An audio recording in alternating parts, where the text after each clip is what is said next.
makikita sa video na ito ang paghabol ng team ng MMDA sa isang motorsiklo dahil ito ay sinita sa kadahilan ng may lola nitong dalawang bata at isang adult na babae, at sa halip na huminto ito ay nakipaghabulan pa sa team ng MMDA.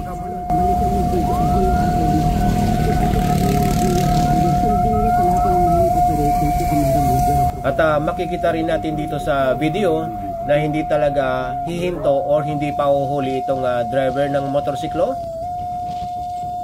At ito ay may balak pang mag-U-turn. At ito nakapag-U-turn na yung motorsiklo at hinabol pa rin ng team ng MMDA. At makikita dito sa video ang pag-iwan ng driver sa kanyang pasahero.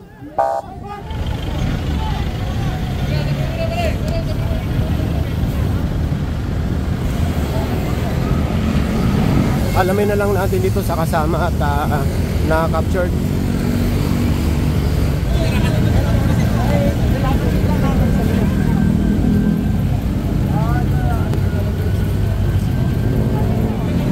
Kasama mo?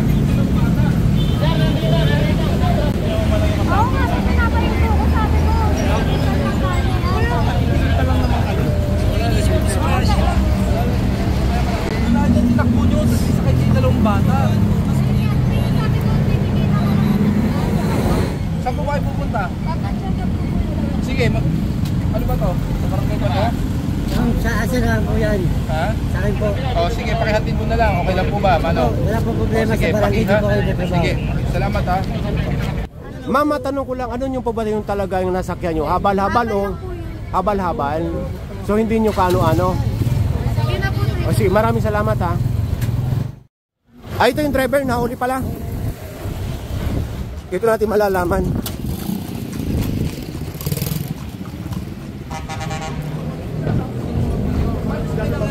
Bata, hindi ba inisip yun? Hindi ba naisip yun? Pinatatabi ka na kayo ng misis mo eh, ayaw mo tumabi. Kanina, pinapag-usapan ka tumabi, di ba? Anong ginawa mo? Tumal na kita ako, tumatalon na. Kahit na wala kang lisensya, pinag-uusapan natin doon, buhay ng dalawang anak mo sa asawa mo. Magpapahabol ka sa amin ng gano'n? Paano kung na nangyari sa inyo? Pinapatid namin para magpa-check up. May sakit pa pala tapos gano'n ka. Wala ka lisensya, di ba? May papel ba yung motor mo? Nasaan? Nasaan? Nasaan yung motor? Ayun. Yan, ano pa rin? O makukuha mo yan. May papel naman eh. Ito. Wala ka ayaw. Ano po? Yung dalawang masakay mo. Sino magalang po? Asawa ko po, tapos ano ko yung anak ko po. Paano pag nakuha namin na meron na nagsalita na hindi ka kaano-ano? Hindi sir, pununin mo ako sir. Anak ko po talaga yun sir. Sige, review natin yung ano. Review natin. Kunin mo muna yung papel mo, impound ka namin. So yun mga kabayan, ayon sa babae kanina, nasa kayo ng habal-habal. Ayon sa kanya, ay hindi niya kaano-ano yung lalaki. At nakasakay lang siya dahil nga habal-habal. Ngayon, ayon naman sa lalaki na sinakyan niya, ay living partner niya or asawa niya. So meron naman tayong katunayan dito sa ating video na talagang habal-habal siya. At bukod sa habal-habal yung motorsiklo, ay wala pa palang rehistro. Magandang araw sa inyong lahat.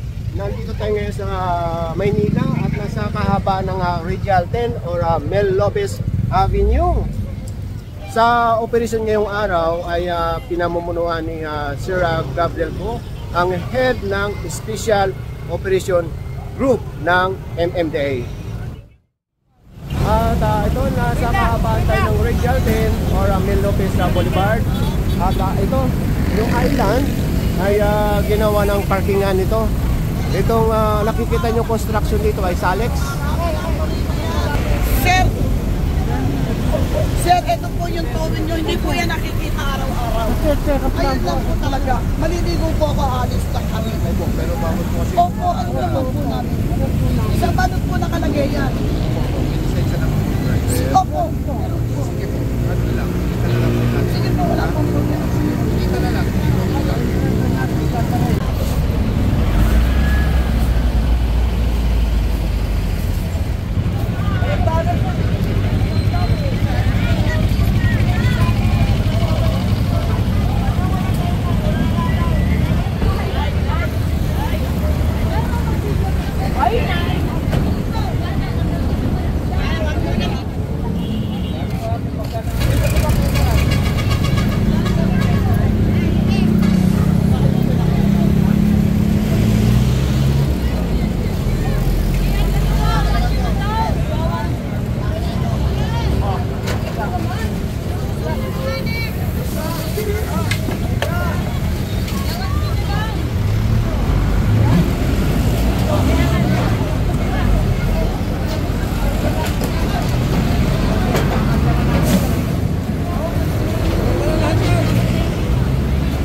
Hindi naman kinukuha yung mga kanilang paninda, kundi yung patungan ng mga kinukuha. Nasa barangay Kapulong tayo at sakop ng Maynila.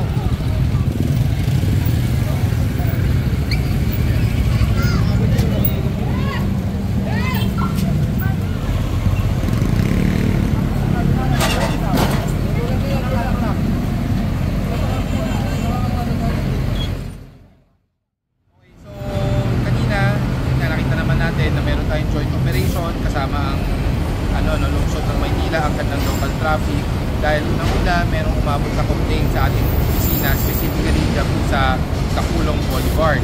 So, syempre, ang ating ahensya, ang Metropolitan Development Authority, tayo po ay umaaksyon agad-agad pag meron po tayo natatanggap ng mga complaint. Dahil ang layunin po natin ay maghatid po ng mabilis na serbisyo sa ating mga kababayan, sa ating mga motorista, and of course, to ensure that the traffic rules and regulations are implemented properly at ng patas po. So, ang aming mensahe sa ating mga kababayan, magtulungan po tayo. Kung meron po tayo nakikita mga lugar na nais pong sa tingin niyo po ay dapat ma-clear or dapat po ma-operate po natin ng mga obstruction, huwag po kayo matakot, mag-report po sa aming ahensya, sa Metropolitan Manila Development Authority, at ito po ay agad-agad naming aaksyonan para kahit papaano makatulong po kami na masolusyonan ang ating mga problema when it comes to traffic congestion and of course ensuring continuous mobility sa ating mga motorista, and to ensure also that the sidewalk is a safe space para sa ating mga pedestrian po. Tumatanggap rin po kami ng mga written reports or written complaints sa concerned citizen. Hindi naman po namin ilalabas ang inyong identity. And kami naman po, as our responsibility, pag nakatanggap kami ng complaint, we do our due diligence. Sinecheck po namin ito, sinesurveillance po namin ito, at kino-coordinate po namin to make sure na ang ating operasyon ay maging maayos and wala pong maging problema when it comes to implementation. Sa mga reports po, pwede rin po kayo magpadala ng mga litrato or even videos po, no? Dahil itong mga litrato ito, it will also add up as a reference sa ating mga operation. Huwag po kayo mag-alala, sa uulitin ko po, hindi naman po namin ilalabas ang inyong identity po. Maraming salamat, Sir Gab. Maraming salamat din po. At mabuhay po kayo. God bless. Sa mga nagtatanong kung magkano ang fine ng walang helmet dito sa MMDA ay 1.5. Yung mga hindi naman naka-proper attire, katulad yan, naka-chinilas, additional 500. Marami dito. Meron pang nakakadina. Bukod sa illegal parking, i-check na lang yung mga dokumento nito. Kung mga may papilis nga ba. So ito confirm lahat mga walang kaukulang dokumento o papeles, isasampa na yan sa tow truck. Ayon sa napagtanungan ko dito ay pabor sila na maalis ito dito dahil yun na nga, dahil sa naamoy ko ay hindi kaanya-anyaya. Ginagawa raw nila itong kumplihan lalo na sa gabi.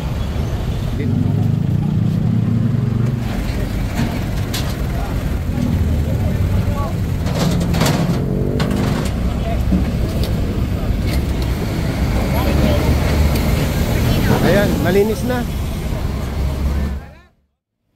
Nasa ilalim tayo ng NLEX Harborlink, papunta ng Maynila. At ito naman papunta ng Navotas. Yun. At yung paliko na yan, papunta na ng NLEX. At dito, ginawa ng parkingan dito sa pinaka-service road.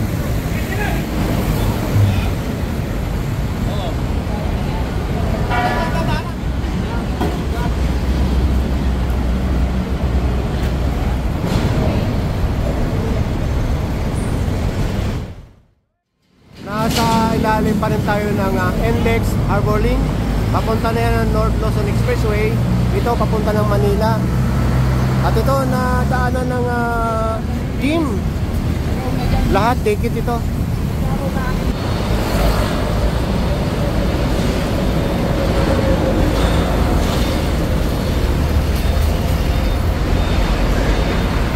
May nakalagay dito sa unahan na bawal pumarada. O yan. Ang haba nito.